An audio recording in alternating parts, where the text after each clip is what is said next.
The exploration of other planets has long been a dream of humankind, and we have come a long way in achieving this goal.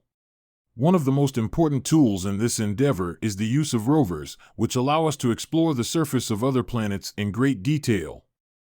While drones have become popular for exploration on Earth, they are not as suitable for planetary exploration. The first reason for this is the harsh and unpredictable conditions on other planets.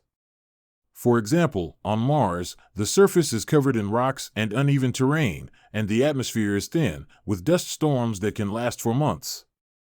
Rovers are designed to withstand these harsh conditions and can move over rocky and uneven terrain with ease. Drones, on the other hand, are not equipped to handle these conditions and are more likely to crash or get stuck. Another reason why rovers are better suited for planetary exploration is their ability to collect and analyze samples. Narrator: rovers are equipped with tools such as drills and spectrometers that allow them to collect and analyze samples of the planet's surface and atmosphere.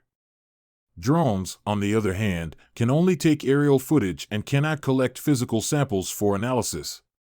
In conclusion, while drones have their uses on Earth, rovers are the best choice for exploring other planets. They are designed to withstand harsh conditions, navigate difficult terrain, and collect samples for analysis, making them an invaluable tool in the search for knowledge about our solar system and beyond.